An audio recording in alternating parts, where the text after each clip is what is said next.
Essa noite, estamos conversando com o Celso semana passada sobre um assunto, e até uma dúvida, que ele estava tendo aí. Então nós vamos falar sobre esse assunto essa noite, tá? Primeira passagem em João, capítulo 6, verso 44. Vamos abrir o texto.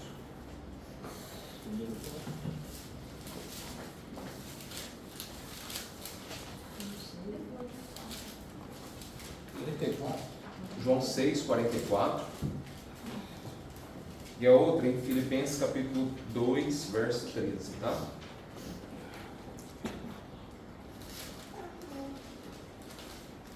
Aqui é uma murmuração dos judeus. Na verdade, não é uma dúvida do Celso, é uma dúvida das pessoas que ficam ao redor dele lá, né, Celso? Então, nós vamos falar um pouco sobre esse assunto. Alguns irmãos já ouviram alguma mensagem da minha parte nesse sentido, tá? Amém? João 6, 44. Ninguém pode vir a mim se o Pai que me enviou não o trouxer, e eu o ressuscitarei no último dia. Amém? Agora Filipenses, capítulo 2.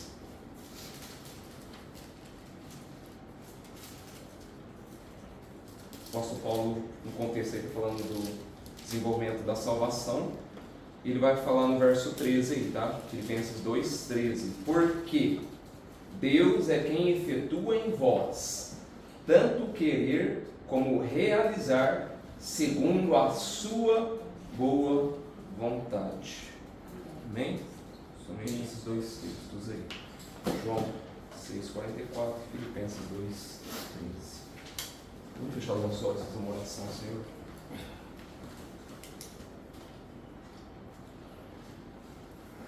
Pai, obrigado, Senhor, por esse privilégio, nós podemos estar aqui essa noite. Obrigado por o Senhor nos conferir dons, ó Pai, e retribuir a Ti, louvando, entoando, cantando, Senhor, salmos, hinos e cânticos espirituais, com gratidão em nosso coração, Senhor. É para Ti, Senhor.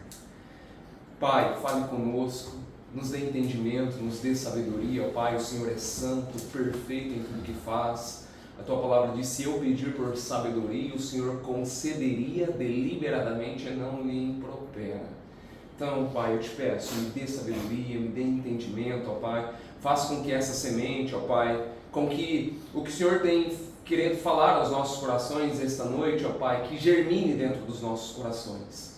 Precisamos de Ti, como o apóstolo Pedro ou outras pessoas, o seu próprio Filho Jesus vai dizer: sem mim nada podeis fazer. O apóstolo Pedro vai dizer que só o Senhor, ó Pai, só o Teu Filho Jesus Cristo tem as palavras de vida eterna. Então nós precisamos de Ti, Senhor. Nós não conseguimos fazer nada a parte de Ti. Nada. O Senhor é o nosso fôlego de vida. O Senhor é o pão que nos sustenta. O Senhor é a água viva. O Senhor é tudo concernente à vida, Senhor, a nós. Não tem condição de um homem viver sem a Tua presença, sem o Senhor. E por isso precisamos de Ti, Senhor. Esteja conosco neste meio, esteja conosco neste lugar, Senhor. Abre o nosso coração, enche-nos, ó Pai, do Teu Santo Espírito. Precisamos de Ti. Sem Ele nós não somos nada, ó Pai. O Teu Santo Espírito, como a Tua palavra vai dizer, aqueles homens eram iletrados, pescadores. Eles buscaram o Teu Santo Espírito, nunca mais foram as mesmas pessoas, ó Pai. Nós não queremos ser os mesmos. Nós precisamos do poder do Teu Santo Espírito, nós precisamos ser cheios de Ti, Senhor. E a Tua palavra tem esse total poder, ó Pai. Ela gera fé nos nossos corações. Ela aumenta a nossa fé em Ti, Senhor. E precisamos de Ti, Senhor. Guarde cada um de nós, não deixe que nada, nem ninguém, ó Pai, nada atrapalhe esta comunhão, Senhor. O Senhor é santo, o Senhor está aqui. O Senhor é presente. Onde estiverem 2 ou 3 reunidos em Teu nome, ali o Senhor está ali, Senhor. Então eu te peço, não deixe que Satanás, não deixe que nada, nem ninguém cirande a nossa mente neste exato momento, ó Pai, mas que a nossa mente esteja totalmente levada, cativa a Ti, Senhor, em temor e reverência ao Teu santo nome. Eu te peço isso, ó Pai, em nome do Teu Filho Jesus Cristo, nosso único, eterno e suficiente Salvador. Amém. Amém. E amém. Então, são 2 textos aí, o apóstolo Paulo vai falar essa passagem de Filipenses capítulo 2, Ele está continuando, né, falando sobre o desenvolvimento da salvação aí, né? E o verso 13 é bem enfático, né? Porque é Deus quem efetua em nós, dentro do nosso coração, no interior, tanto querer como realizar, segundo a sua boa vontade. E também aquela passagem onde Jesus vai ali conversar com alguns fariseus em João 6:44. O assunto que foi levantado e que precisa ser, até é interessante, tem sido levantado muita polêmica sobre esse assunto aí, é a questão do livre-arbítrio, tá? O homem tem capacidade de escolha para a sua salvação? O homem pode decidir, eu decido crer em Deus e abandonar os meus pecados e buscar Deus com todo o meu coração, isento do poder do santo, do poder efetuante do santo Deus. Quer dizer, como alguns vão dizer, né, eu posso escolher a minha salvação, a salvação está nas minhas mãos, eu escolho se eu quero ser salvo ou não. Depende do ponto de vista que as pessoas entendem sobre a questão do livre-arbítrio. A palavra livre-arbítrio vem da palavra árbitro, juiz, realmente um juiz, tá? Nós precisamos entender a palavra, o intuito. Esse termo não é encontrado nas Escrituras, tá? Foi um termo que foi discutido na soterologia desde o século IV, eu vou explicar, vou contar toda essa história sobre isso. Nem na época do apóstolo Paulo, no primeiro século, foi discutido sobre esse assunto. Esse assunto surgiu no século IV. Enquanto alguns estudiosos começaram a cirandar as Escrituras e levantaram algumas polêmicas, alguns assuntos, e que hoje ramificou várias seitas, várias doutrinas hoje, tá? Por causa desse assunto. Então a palavra livre-arbítrio vem da palavra árbitrio, juiz. O árbitrio, para que ele faça um trabalho impecável, perfeito, ele precisa ser isento. Quer dizer o quê? Ele não pode gostar, vamos dar um exemplo de um árbitro de futebol, ele não pode gostar de um time nem de outro. Ele tem que ser neutro no trabalho dele. Porque se ele estiver inclinado a um determinado time ao invés do outro, quando houver uma bola dividida ou um lance duvidoso, ele vai fazer o quê? Ele vai ser inclinado a decidir em favor de um time, o time do qual ali da sua preferência. E isso é inevitável. Todos nós, quando fazemos escolhas, nós, antes de tomarmos essas escolhas, nós temos motivações. Antes de tomarmos as escolhas, nós temos preferências. Todos nós aqui. Cada um. Ninguém toma uma escolha. Eu escolhi hoje, um exemplo, tá? Então, um exemplo fútil. Hoje eu quero comer um lanche hoje. Mas eu quero esse lanche. É a sua preferência. Eu quero dessa forma. Eu quero sem ketchup, sem maionese e tal. É a sua preferência. Entendam, tá? Então, as pessoas, quando tomam escolhas, elas tomam escolhas por motivações, por preferências. Eu escolhi morar nessa casa porque o bairro é mais tranquilo. Eu escolhi ter esse carro porque ele é mais econômico. Eu escolhi ter esse serviço porque a lucratividade desse serviço é melhor, é maior. Então todos nós, ninguém toma uma escolha, uma objeção sem antes fazer algum cálculo, ter alguma motivação, alguma preferência, tá? Hoje nossa decisão nunca é livre. Hoje nós não conseguimos decidir nada de maneira isenta. Ninguém. Porque entra o quê? Preferência. Entra o quê nas escolhas? Tendência. Entra o quê? Genética. Entra o quê? Circunstâncias. Entra o quê nas escolhas? Experiências traumáticas, talvez. Cargo familiar, história antiga. Vai contribuir para que você e eu tomem essa decisão. E não aquela. Então, a rigor, não existe um livre-arbítrio em si. As pessoas fazem escolhas por suas próprias preferências, motivações, tendências, enfim. Tá? A capacidade de escolha livre para escolher sem influência interna e externa, o homem não tem. Ele perdeu isso lá no Éden. Esse estado ideal de escolha não existe, pois a inclinação do homem ao pecado desbalanceou esse arbítrio do homem. Agora ele tem predisposição. Agora ele tem uma escolha de lado. O homem agora faz escolhas de acordo com a sua natureza. Então, esse assunto surgiu principalmente lá no século 4, tá? Então se refere a um estudo sobre a soterologia, o estudo da doutrina da salvação.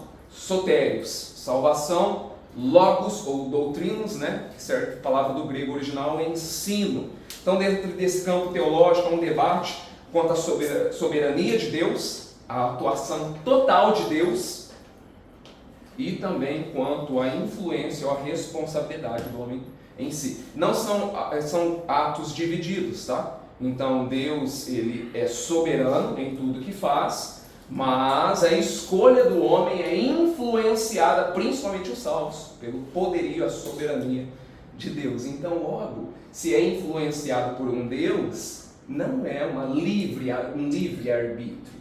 Há uma pretendência para esse ponto, mas nós vamos falar isso mais para frente. A salvação está na mão do homem.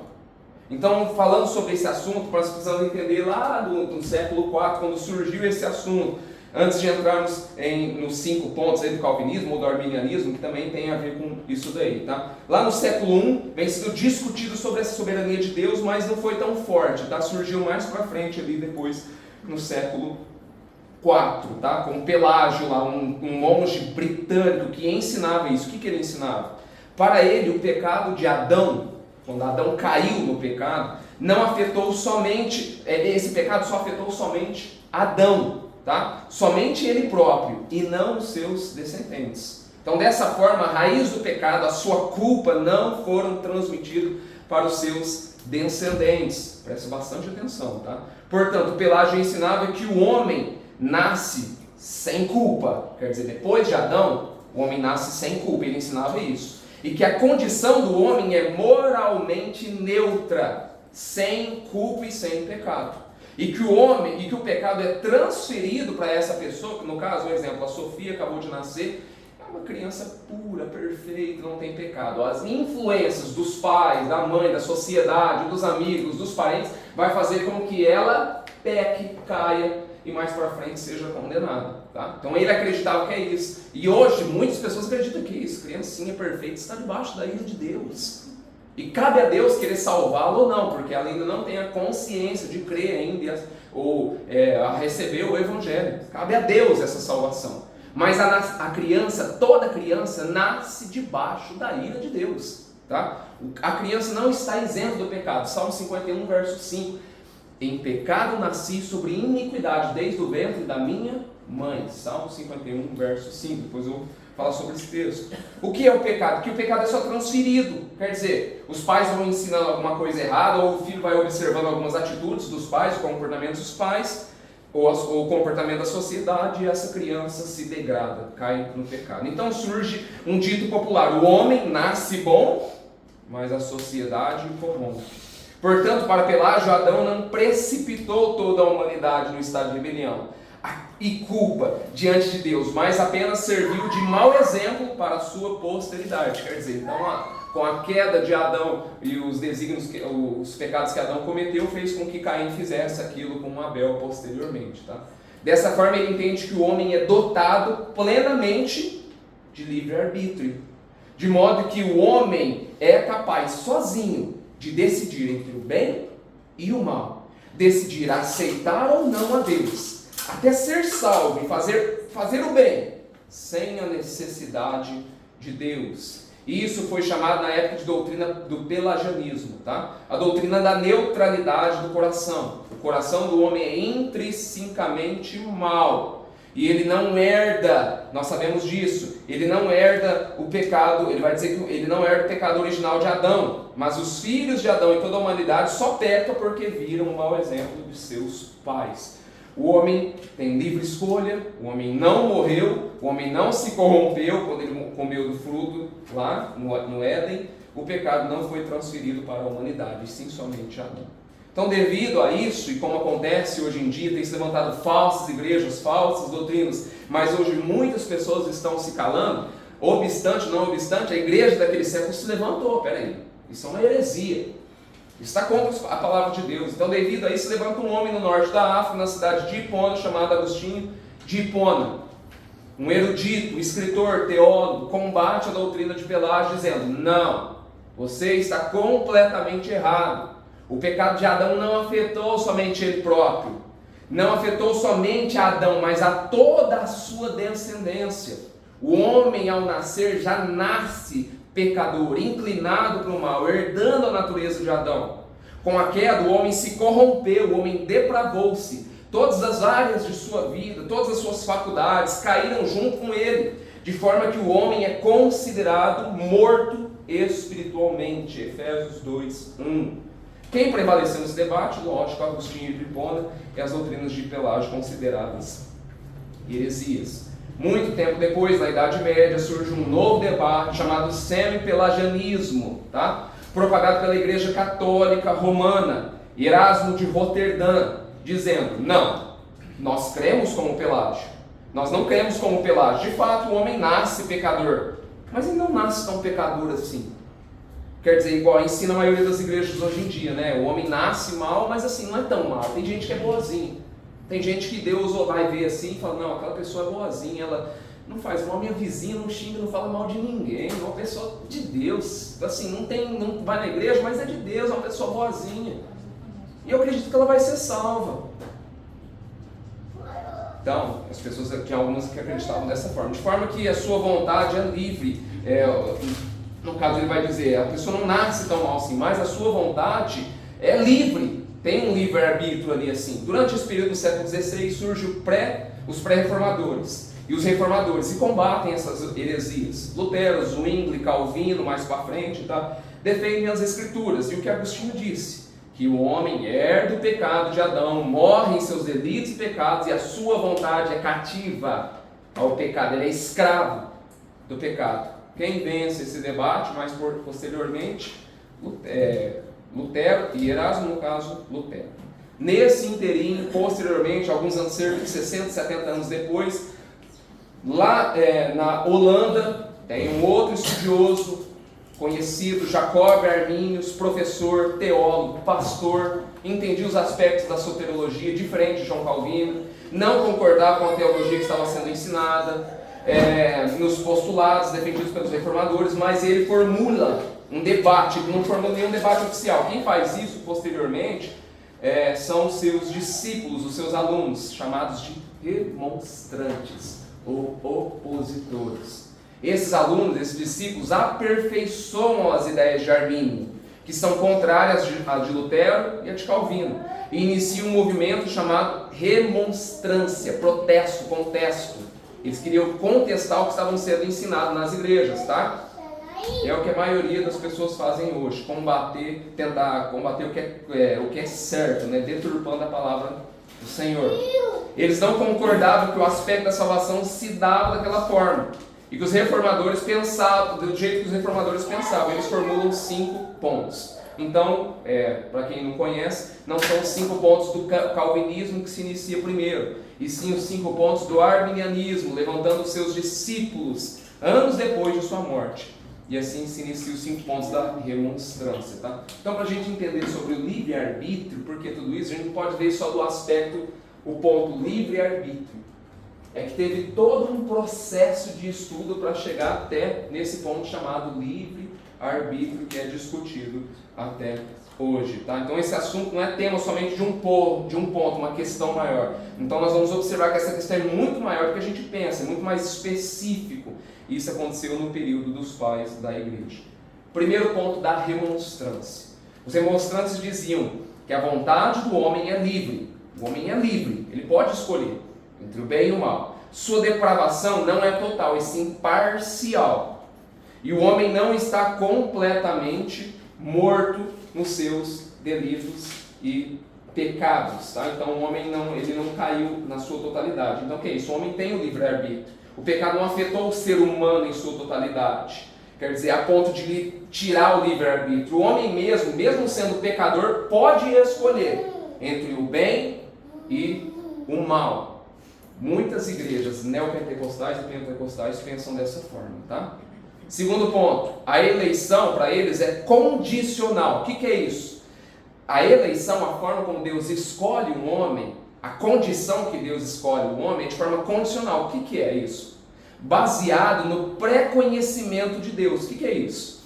Deus vê lá no futuro, observa lá que o Milton vai crer Em 2025 o Milton vai crer no Senhor Jesus Cristo, e aí vem aqui no passado, já com a presciência que ele teve, já elege o Milton para ser salvo, que ele vai ser salvo lá em 2025. Então eles fazem uma confusão entre presciência e predestinação. Predestinação é bíblica, está na Bíblia, tá? Efésios 1, capítulo 5. Pessoas que negam, Deus não predestinou, não predestinou sim, pessoas antes da fundação do mundo, para serem santos e irrepreensíveis, segundo a sua vontade, tá? Então Deus, para eles acreditam dessa forma, aquele fulano creu, vamos escolher ele no passado, baseado na fé que um dia o Milton ia ter. Então, baseado na fé que o Milton um dia iria crer. Senhor Jesus, a expiação deles é universal. O que é isso? O cobrimento do pecado, a purificação dos pecados, o ato de Cristo ter morrido por eles, é universal. E lógico, né? Tem que ser universal, porque se depende eles têm o livre-arbítrio, então Cristo teria que morrer por todos. Olha só que interessante o ponto deles. Por que tem que ser universal? A expiação é universal, e não por um homem ou mulher em particular. A morte de Cristo foi suficiente para expiar os pecadores de todos os seres humanos, e não apenas de um grupo seleto e específico, mas aqueles que vieram a crer e aceitar o sacrifício que seja salvo. Por exemplo, a expiação o texto vai dizer aqui, a expiação ela é universal. Cristo morreu por todas as pessoas. Todas as pessoas Cristo morreu. Só que ela é eficaz quando a pessoa vai lá e crê no Senhor Jesus. Cristo não morreu por um grupo, presta atenção, Cristo não morreu por um grupo específico de pessoa. Não morreu por um grupo específico. Cristo morreu por todas as pessoas, por toda a humanidade, e aquele que crê nele vai ser salvo. Olha só a confusão que está fazendo. Jesus, ele morreu por um grupo, sim. E ele diz que aquele que crê será salvo, mas a gente sabe quem é esse grupo específico que vai crer, que ele já tinha escolhido, tá? Então a morte, olha só que interessante, eles vão dizer dessa forma: Cristo, portanto, o sacrifício de Cristo não salva ninguém. Ninguém foi salvo na cruz, porque a salvação só vai acontecer quando o homem exercer o seu livre-arbítrio, quando ele chegar lá e crer, e escolher a Cristo. Então depende do homem escolher a Cristo, não de Cristo ter escolhido o homem. Então Cristo morreu por todos, mas depende do arbítrio do homem. Se o homem não escolher, ele não é salvo. Se ele escolher, ele vai ser salvo. Para eles a graça é irresistível, porque se o homem tem arbítrio, ele pode também resistir à graça, se ele assim o quiser. Então Deus respeita o livre-arbítrio do homem para eles, a escolha do homem. Quer dizer, um Deus todo-poderoso, Criador dos céus, da terra, fez mar, céu, terra, oceanos, tudo. Ele Deus que quer salvar. Ele deseja salvar o Milton, mas ele não quer ser salvo. Eu não quero ser salvo. Milton é mais poderoso que Deus. A vontade do Milton prevalece sobre a de Deus, e não a de Deus sobre a do Milton. Então, no caso, porque o Milton tem um exemplo, tá? Porque Milton tem o livre-arbítrio de escolher. Então, para eles, a graça é irresistível. Eu posso resistir a Deus. Eu não quero aceitar. Eu não quero crer. Se esqueceram de Jonas. Lembra quando Deus escolheu Jonas? Tu vai pregar em Nínive. O que ele fez? Resistiu à vontade do Senhor. Fugiu para Tarsis. O que o Senhor fez? Levantou outro para pregar no lugar de Jonas?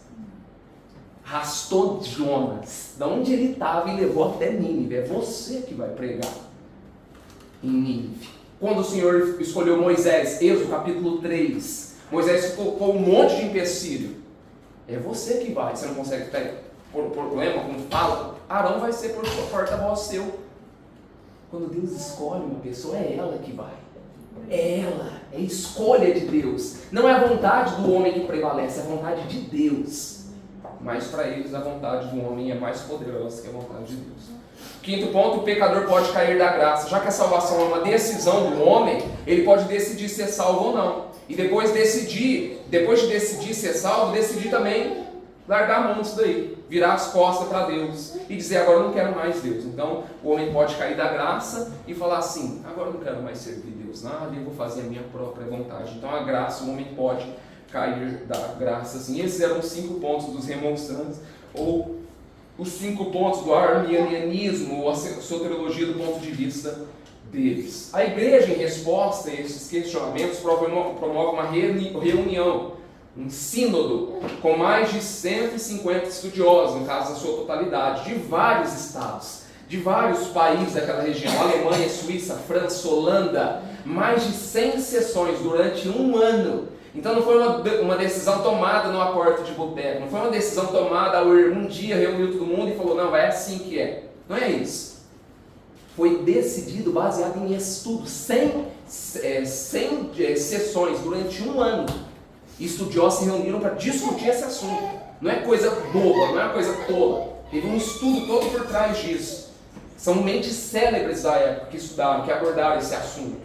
Então, eles chamaram de contra-remonstrantes, dizendo que esses assuntos abordados são contra a palavra de Deus, eles não devem permanecer na igreja, e apresentam ali outros 5 pontos, que aí surgem os 5 pontos do calvinismo. Primeiro, depravação total, eleição incondicional, expiação limitada, graça irresistível, perseverança dos santos. As partes importantes para entendermos a soteriologia, o aspecto da nossa salvação através de Cristo e somente dele, defendidas pelo apóstolo Paulo, pelos teólogos da época, pelos bons pregadores que prezam as escrituras nos dias de hoje. Primeiro ponto, depravação total. Toda a área do homem foi afetada, corpo, alma e espírito. Isso foi afetado, coração, sentimento, consciência, vontade, desejo. O homem está realmente, moralmente morto em seus delitos e pecados. Gênesis 2, 16 e 17. De toda a árvore do jardim comerás livremente, mas a do bem e do mal não comerás, porque no dia em que dela comerdes, certamente morrerás. O homem vai morrer. É isso que aconteceu com o homem. Adão morreu na hora, não, mas ele passaria pela morte, isso que eu quero dizer. E ele morreu espiritualmente. Então, no caso aqui, Gênesis 2,16, o homem não foi somente uma parte dele afetada, não ficou doente por causa disso. Ele morreu mesmo, ele perdeu todos os seus aspectos, suas palavras, seus pensamentos, seu olhar, seus sentimentos, suas emoções, seu corpo, tudo o intelecto, sua faculdade, todos os seus desejos, toda a sua vontade, a malícia no olhar, a malícia nos olhos, a malícia nas palavras, a malícia nos pensamentos, tudo foi corrompido, comprometido, completamente afetado por causa dessa escolha de Adão. Ele sim tinha livre-arbítrio, você não tem. Efésios 2:1, ele vos deu vida, estando vós pouco mortos, não, mortos em vossos delitos e pecados, e vós outros que estavam mortos. Gênesis 2:16, o Senhor Adão, quando ele comeu daquele fruto, certamente ele morreu. Gênesis 6:5, viu o Senhor que a maldade do homem havia se multiplicado na terra, e era continuamente mal todo o seu desígnio, o desígnio do seu coração. Portanto, estando morto espiritualmente, somos inclinados para o mal. Onde tem arbítrio aí já? Nós já somos inclinados para o mal, não somos mais neutros, o nosso coração agora não é mais livre, nós somos escravos do pecado, como está lá em Romanos capítulo 6, e em Romanos capítulo 7, quando o apóstolo Paulo vai fazer aquela diáspora, aquela conversa que ele vai ter ali, ele vai dizer, escravo sou, graças a Deus por meio do Senhor Jesus Cristo, de forma que a escolha, o coração dele, todos os desígnios, a vontade, está tudo pendendo para o mal. Toda a vontade do coração, sem que Deus interfira. O homem jamais escolhe fazer o bem, o homem jamais escolhe a verdade, o homem jamais vai escolher a Deus, porque a sua vontade, o seu desejo está cativo para o mal, o pecado. Por causa do ocorrido no Éden, o homem não quer Deus, ele não ama Deus, não pode desejar Deus, muito menos querer ser salvo, ou ouvir sobre a salvação, ou ter parte da salvação. O que é isso? Imagine, você vendo milhares de pessoas com venda nos olhos, com tampões no ouvido, Deus atrás, vem, se arrependam dos seus pecados, creia no Evangelho, Deus falando para eles, ouva a mensagem do Evangelho, olha o meu filho que está ali, ó, ele morreu por vocês. Essas pessoas estão com tampões no ouvido, estão com coisa nos olhos, com venda nos olhos. Elas vão ouvir, elas vão ver? Não vão. Então é necessário o quê? Que Deus venha e dê um chacoalhão naquelas pessoas, tire a venda dos olhos, tire o tampão dos ouvidos, para que elas sejam salvas. É necessário que Deus intervenha, faça isso. E aí sim a pessoa vai olhar e vai ouvir, vai cair assim, meu Deus, eu estava indo para a morte, eu ia morrer. E o Senhor vai mostrar o Filho dele, Jesus Cristo, a salvação, o caminho é para ali. E muitas pessoas estão perdidas, é essa a ilustração. Não tem como, a pessoa não consegue se salvar por si só, não é só ler isso aqui, é Deus que faz isso, Deus que efetua isso no coração da pessoa. Pode ouvir 300 pregações, melhores pregadores, é Deus que efetua tanto querer quanto realizar dentro do coração do homem. Pessoas que ainda têm isso que quando eu li Romanos capítulo 9, eu já falei isso aí. Eu conversei com o Roberto, eu fiquei com medo, eu falei, meu Deus, e agora? Não depende de nada que eu faça realmente, mas e se Deus não me escolher? Será que Deus me quer? Será que eu vou ser salvo? Aí o Senhor vai dar vários textos para pacificar, tranquilizar o nosso coração, que a salvação vem totalmente dele. Salmo 51, verso 5, eu nasci na iniquidade, e o pecado me concebeu minha mãe. Romanos 5,12, portanto, assim como por um só homem entrou o pecado no mundo, pelo pecado a morte, assim também a morte passou a todos os homens, porque todos pecaram, não foi somente um. Então a depravação é total, o homem é egoísta, o homem é avarento, o homem é invejoso, o homem é arrogante, o homem é desobediente, o homem é ingrato. Olha só, o homem é traidor, falso, mentiroso, sem piedade, sem amor. Essa é a realidade do homem. Como esse homem vai escolher? Como ele vai ter livre agência de escolher a Deus? Segundo ponto, a eleição é incondicional. Se o homem está morto, ele não tem condições de aceitar ou crer em Deus. Deus o salva incondicionalmente, sem o homem reunir qualquer condição, sem o homem reunir qualquer preferência. Deus escolhe e elege alguns para a vida como quer. A eleição não é condicionada a algo que o Deus viu no homem de bom, porque Deus não viu nada de bom no homem, nada. A eleição é incondicional, pela livre vontade de Deus, porque Ele escolhe, porque Ele quer. Por que Ele escolheu você?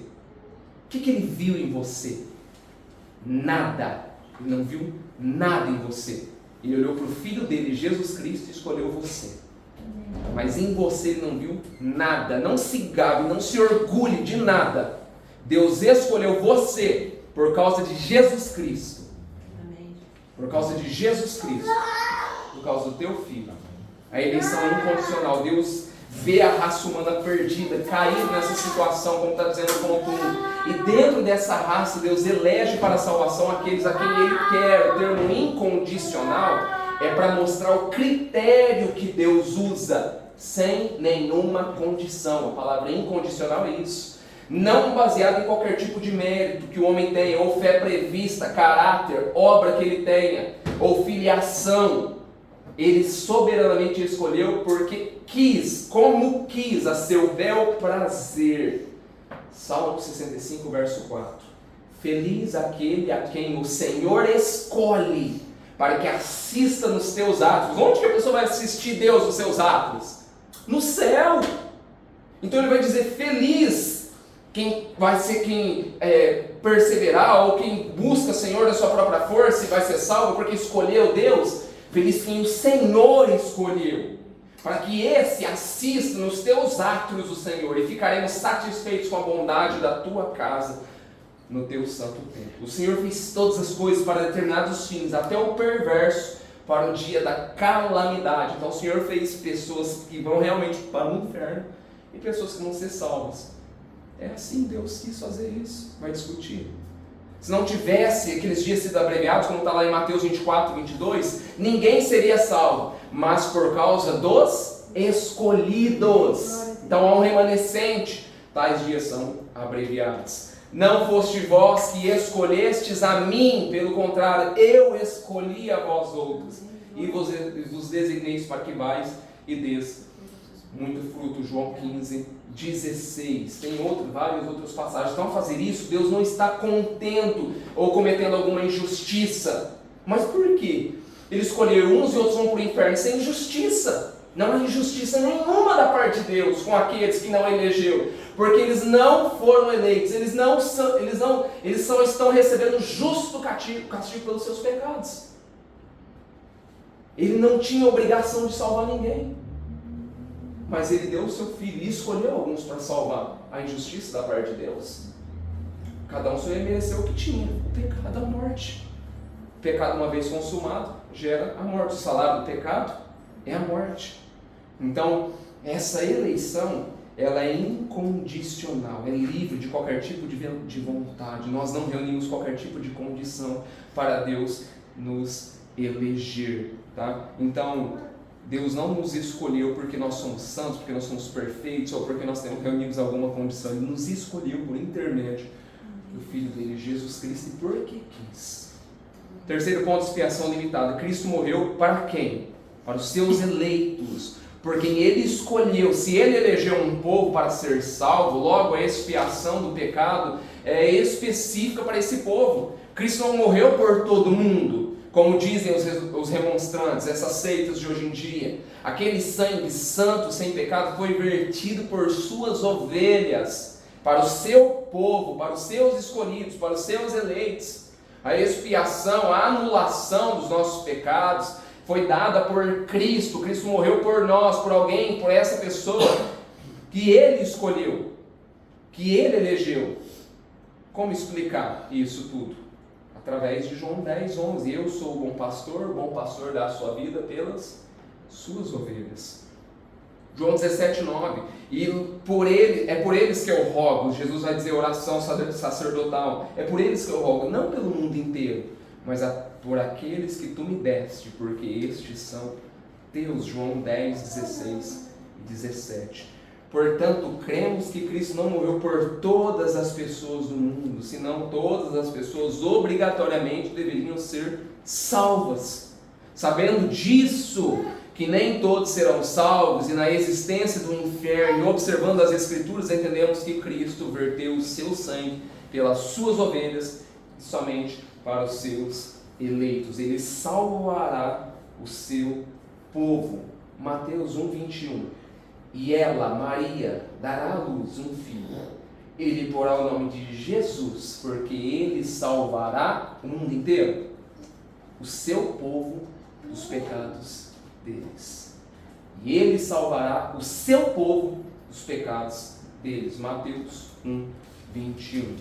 Essa é a passagem. O quarto ponto é graça irresistível. Aqueles a quem Deus chama pelo Espírito Santo, aquele chamado irresistível. Por que irresistível? Porque ninguém pode resistir à vontade de Deus. Ele é todo poderoso, ele é soberano, ele é criador de todas as coisas. Exatamente, o exemplo que eu dei com Jonas. Deus chamou Jonas para que ele pregasse em Nínive. Não era outra pessoa, era ele. Nem que fosse de peixe, ele ia. Se fosse um lambari e levasse ele, era para o lambari levar ele. Deus escolheu, ele quis que fosse assim. Então ninguém pode resistir à vontade de Deus. Quanto mais um homem resistir e falar, eu não quero Deus e eu não quero, vou viver minha vida, a graça pode ser resistida. Para os remonstrantes, Deus governa tudo, sol, lua, estrela, baleia, mar, vento, animais, terrestres, tudo, mas o homem pode resistir a Deus. Para eles é isso.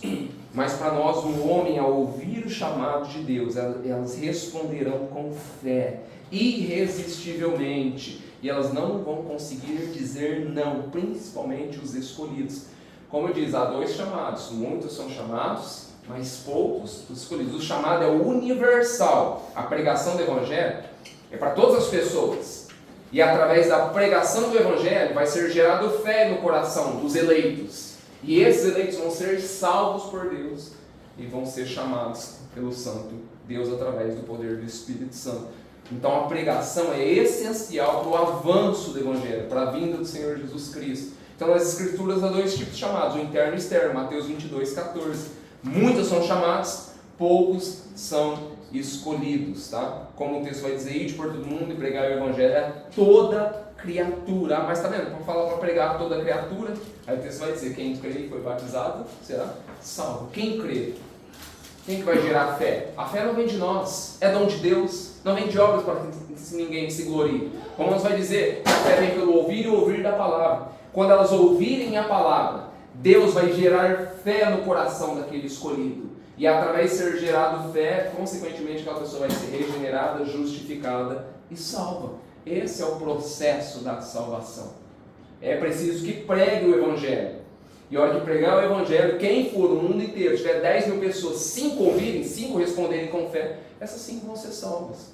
Ninguém sabe. Deus conhece o coração das pessoas. Nós só vamos reconhecer posteriormente, porque a árvore se conhece pelos frutos, as atitudes que essas pessoas dizem, as atitudes que essas pessoas tomam, o jeito que elas falam, como elas lidam com o Evangelho, como elas lidam na sociedade, no serviço, onde quer que esteja. Vão denotar se ela realmente é uma pessoa salva ou não.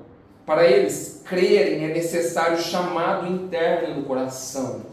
No caso, o eleito, a pregação, quebrantar internamente o coração. Em meio a uma multidão que ouve o Evangelho, o Espírito agirá irresistivelmente no coração de alguns que buscarão o Espírito, buscarão a Deus em espírito e em verdade, com todo o coração. Por isso muitos escutam a mensagem, ouvem apelo, nada acontece, porque é somente um chamado externo, mas o Espírito convence, persuade, atrai, envolve o pecador. E aí sim ele vai reconhecer o que? Os seus pecados, as suas falhas. Como o apóstolo Paulo, lá em Atos capítulo 9, verso de 1 a 9, odiava Cristo, odiava os seus discípulos, não buscava Cristo, vivia, estava no caminho para Damasco, levando cartas para o sumo sacerdote para prender, matar os cristãos. Aí vem uma voz, diz o céu, Paulo, Paulo, por que me persegues?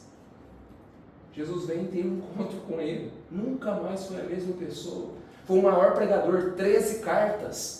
Está escrita para nós até hoje, convence nós até hoje da palavra de Deus, porque um dia o Senhor encontrou com ele, o Senhor teve um encontro com ele. João 6,37, todo aquele que o Pai me dá, esse virá a mim, e o que vem a mim de modo nenhum eu lançarei fora. A graça é irresistível, no tempo certo Deus irá chamar os seus eleitos de maneira irresistível, isso aos corações. Tá? É Deus que vai chamar. Esse chamado é irresistível. Uma pessoa não pode resistir ao chamado de Deus. É Deus que está chamando. Volta, arrepende, creia, olhe para o meu filho.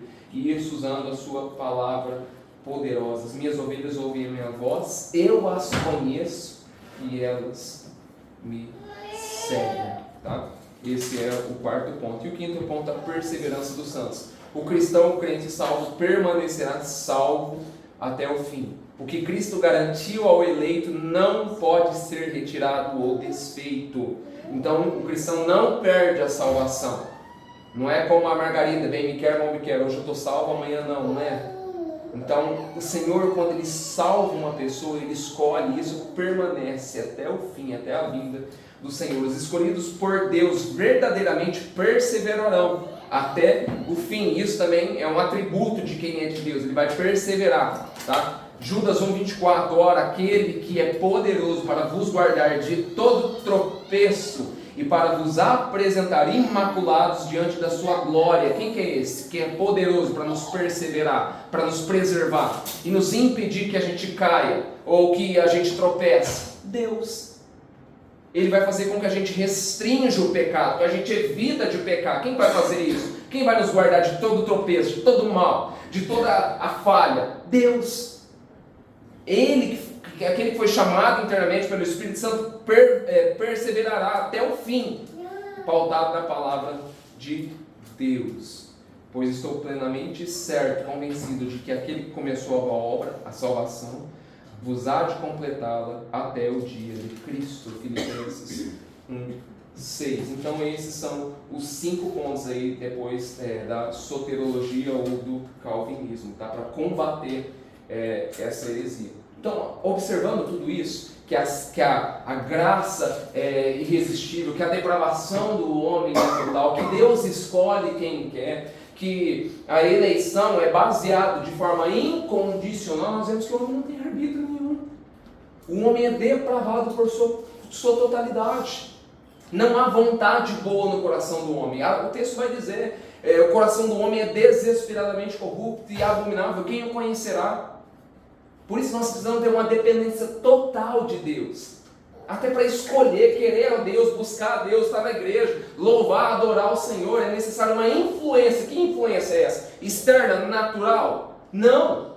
É Deus, o Espírito Santo, e que de forma irresistível vai fazer com que a palavra martele nos nossos corações. E a gente queira buscar a Deus, tenha dependência de Deus. É como um carro desalinhado. Estava andando no carro da minha irmã me emprestou o carro dela para a gente andar. Tira a mão do volante para você ver. Ele já vai jogando tudo para a esquerda aqui, ó. É assim. O homem saiu dos trilhos. O homem não quer mais fazer a vontade de Deus. Isso se perdeu no Éden. Então, se você tirar a mão do volante, o Senhor não estiver com você ali, você vai cair para o abismo. Realmente é assim. O coração do homem designa a vontade, os desejos dele é para o mal, para fazer o que desagrada a Deus. Mas o apóstolo Paulo vai dizer, graças a Deus por meio do Senhor Jesus Cristo. Graças a Ele. Por isso a gente tem uma livre escolha. Sim, que livre escolha que é essa? O texto vai dizer, o Senhor faz isso através do seu Santo Espírito. Ele atua nos nossos corações com a tua palavra poderosa. E aí a sua escolha não é baseada mais na sua escolha, mas no que Espírito que está dentro de você. Aí sim você vai querer fazer a vontade de Deus, buscar a sua presença, orar, ler, meditar, amar o próximo. Essa influência não é sua, essa influência é espiritual. As coisas espirituais se discernem espiritualmente. Uma influência interna.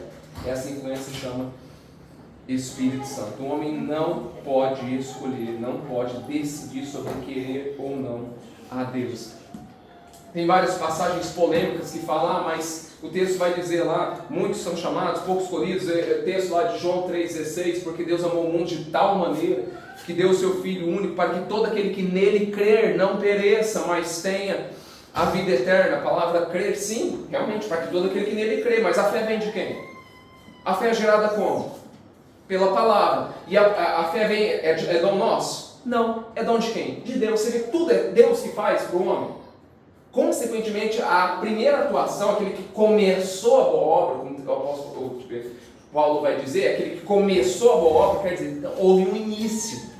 Não houve influência nenhuma, decisão nenhuma do homem para ele iniciar, tomar o passo inicial, eu quero crer. Não. Foi Deus que iniciou isso. Deus deu o primeiro ponto de fundo para que ele creia, para que seja gerado fé. Deus que tirou a venda, tirou o tampão dos ouvidos. Agora ouve, meu filho, agora veja a palavra, agora medite nas escrituras. Não foi influência nenhuma, não foi porque eu quis. Eu não vim para a igreja porque eu quis. Eu não busco a Deus porque eu quis. Ninguém, e nós devemos admitir isso. É Deus que fez isso conosco. Não, eu decidi amar a Deus, eu decidi, ninguém ama a Deus. Não foste, o texto vai dizer, não foste vós que escolhestes a mim, eu vos escolhi a vós outros. Então é muito claro isso, quanto à questão do livre-arbítrio. Tá? O homem não tem arbítrio em si próprio. O homem, ele realmente pende para o pecado, ele não consegue ser neutro. Por quê? Há uma influência, uma preferência, uma tendência, há experiências, há circunstâncias que fazem com que o homem tome outro tipo de escolhas, sabe? Que para ele parece que é bom. E eu não estou falando de escolhas naturais, não estou falando se você deve ajudar o próximo e tal, mas essa decisão foi minha e tal, não estou falando disso. Todo tipo de influência externa e interna é motivada por algo. Sem Deus, a gente não tem motivação nenhuma. Você pode fazer até algo para o próximo, mas o seu coração vai se gabar daquilo. Você pode até falar bem de uma pessoa, mas posteriormente, futuramente, você vai falar mal dela. O coração do homem natural pende para fazer isso. Por isso que a influência do Espírito Santo faz com que esse coração seja transformado, mudado e moldado. Isso se chama regeneração. Primeiro ponto da salvação, e é o que mais causa discordância entre o calvinismo e o arminianismo, é a sequência. Primeiro Deus regenera e depois o homem se arrepende. Para eles não. Primeiro o homem se arrepende e depois regenera. Não. Deus regenera, Deus abre o olho da pessoa, ela reconhece o seu pecado. Como o texto vai dizer, caindo em si, o ladrão da cruz, caindo em si, viu que Jesus era justo e ele pecador. O filho pródigo, caindo em si, que estando na casa do pai, ele tinha tudo aquilo, ele entendeu que era melhor estar na casa do pai. Esse cair em si se chama regeneração. Deus abre, tira a venda dos olhos, tira o tampão dos ouvidos. O homem cai em si, meu Deus. Agora ele se arrepende. Entendeu? Agora não é a pessoa, o cego, o surdo, que vai tentar se arrepender para depois ser regenerado. Não. Então há uma influência externa toda poderosa que faz isso com o homem. Isso se chama regeneração. O homem é regenerado e depois ele se arrepende dos seus pecados. Então é muito claro quanto a isso. A questão do livre-arbítrio. O homem não consegue, não tem influência para escolher ou decidir sobre querer a Deus ou não.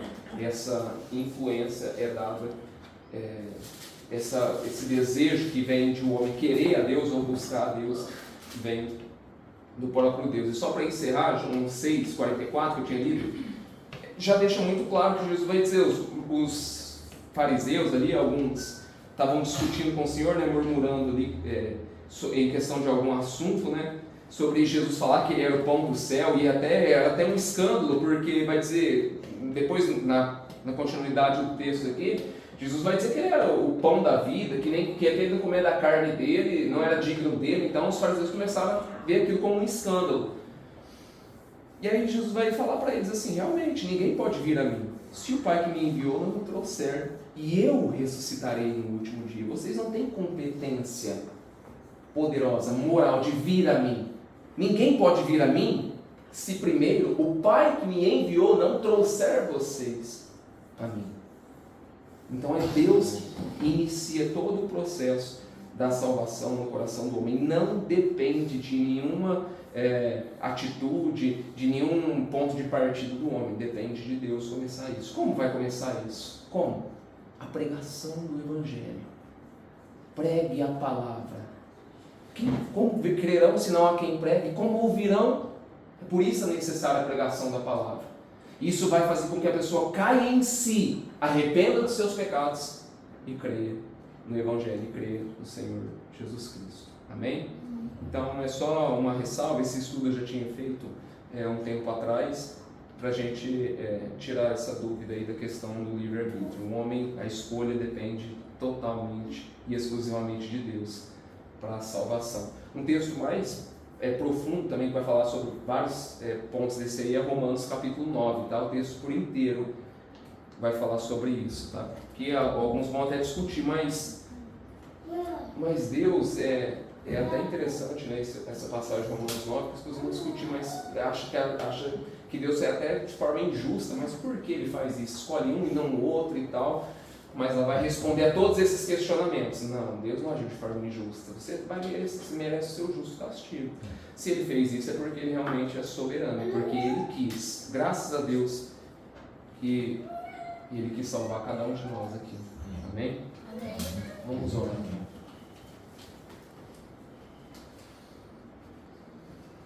Pai, obrigado, Senhor, pela tua palavra, Senhor. Ajude-nos, Deus, a entender, Senhor, dia a dia o que o Senhor tem a dizer conosco, ó Pai. Nós sabemos que a salvação é exclusivamente sua.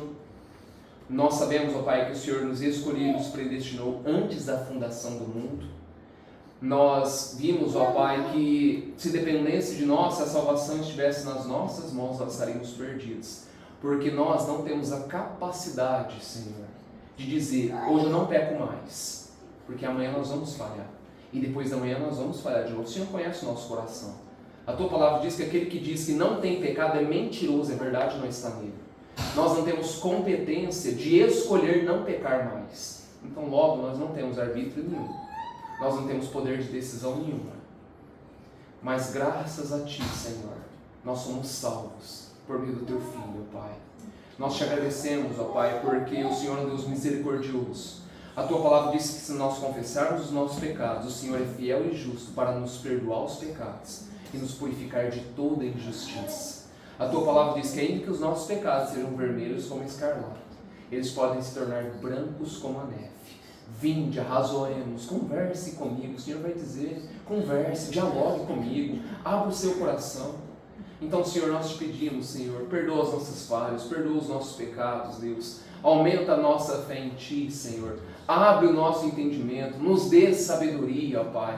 Ajude-nos a entender a Tua palavra, Senhor. Ajude-nos, Deus, a buscar a Ti, Senhor. Nós sabemos que essa influência, esse poder que nos motiva, que nos leva a estar aqui hoje, que nos leva a cantar, que nos leva a adorar, Senhor, vem de Ti. Vem de Ti, Senhor. Um dia o Senhor nos escolheu, o Senhor nos predestinou. A Tua palavra diz que foi antes da fundação do mundo, antes de todas as coisas serem criadas, o Senhor já nos escolheu. Então eu te peço, ó Deus, ajude, ó Pai, nos fortaleça. Nós sabemos os dias são maus, nós sabemos que a trajetória é difícil, é árdua, ó Pai. Nós somos seduzidos, tentados, oprimidos a todo momento. Mas a Tua palavra diz que contigo somos mais do que vencedores. O Senhor é todo poderoso, aquele que começou a boa obra há de completá-la. O Senhor é o Rei dos reis, o Senhor dos senhores. A Tua palavra diz que aquele que está em nós é maior do que o que está no mundo. Então eu te peço, nos dê força, não deixe que a gente desanime, ó Pai. Pelo contrário, fortaleça, aqueça os nossos corações, nos encha do Teu Santo Espírito.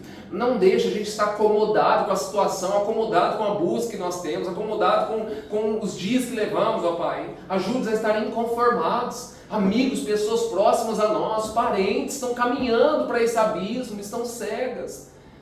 Nós precisamos de Ti, Senhor. Salva o meu pai, tem misericórdia daquela alma, Senhor. Salva cada um dos amigos próximos a nós, aqueles meninos da oficina, ó Pai. Salva os vizinhos. Senhor, a Tua palavra diz que o Senhor é santo, o Senhor preza, o Senhor tem mais prazer numa pessoa que seja salva.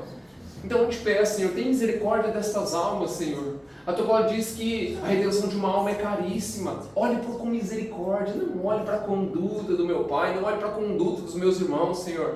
Olhe para o Teu Filho Jesus Cristo. Olhe para Ele, Senhor. Olha o que Ele fez, ó Pai. E olhe, tem misericórdia dos meus irmãos, tem misericórdia do meu pai, tem misericórdia desses amigos, ó Pai. Tem misericórdia das pessoas próximas a nós que estão perdidas, aquelas pessoas que não querem buscar a Tua presença. Como a Tua palavra diz em Efésios, em Apocalipse, capítulo 2, tem porém contra ti, que abandonaste o teu primeiro amor. Lembra onde caíste, olha para você, olha o que você está fazendo, lembra, observa onde você caiu, volta, arrepende. Então ajude-nos, Deus, só o Senhor pode fazer isso, só o Senhor pode tirar a venda dos nossos olhos, ó Pai, só o Senhor pode quebrantar os nossos corações, só o Senhor pode nos encher do Teu Santo Espírito, só o Senhor pode nos guardar de todo mal. Guarde a mim, guarde a minha família, minha esposa, minha filha, os amigos e as pessoas que estão aqui, Senhor. Santifica elas com a Tua palavra, santifica elas na Tua verdade. Coloque mais desejo, inconformismo com este mundo, buscando o Teu reino, a Tua justiça, querendo avançar, querendo que o Senhor venha. Esse deve ser o desejo do nosso coração. Venha. Vem, Senhor Jesus. Nós sabemos que os dias são maus, as guerras estão se aumentando, ó Pai, as pessoas estão se perdendo. É melhor que Tu venhas, ó Pai, é melhor estar nos Teus átrios, que os nossos planos se frustrem, que tudo isso vai ficar mesmo, é melhor estar contigo. Ajude-nos, Deus, coloque isso no nosso coração diariamente, livra-nos do cansaço, ó Pai. Tem pessoas que ficam fadigadas de estar na Tua presença, pelo contrário, dá-nos alegria, prazer, satisfação. Alegria-me quando me disseram, vamos à casa do Senhor. Ó, como é bom e agradável viverem unidos os irmãos. Como a Tua palavra diz, parei os meus pés, celebrai com júbilo ao Senhor todas as terras. Eles celebravam, se alegravam de estar na Tua presença. Ajude-nos a estar feliz, alegre, contente em estar na Tua presença. Não triste, cabisbaixo, pensando no dia de amanhã. Hoje é o dia perfeito, hoje o Senhor está aqui. Hoje o Senhor fala aos nossos corações, hoje o Senhor abre o nosso entendimento, o Senhor está aqui conosco. Ajude-nos a sentir prazer nos Teus atos. Nós temos visto pessoas na África, embaixo de chuva, louvando o Teu santo nome, orando. Senhor, tem misericórdia, Pai. Nós colocamos tantos empecilhos. Tem misericórdia, Pai. Ajude-nos, Deus. Ajude-nos a sermos diferentes, ó Pai. Precisamos de Ti, Senhor. Guarde-nos durante essa semana, Senhor. Obrigado, Senhor, pela Tua palavra, pelo Teu santo amor. Eu te agradeço em nome do Teu Filho Jesus Cristo, nosso único, eterno e suficiente Salvador. Amém e amém.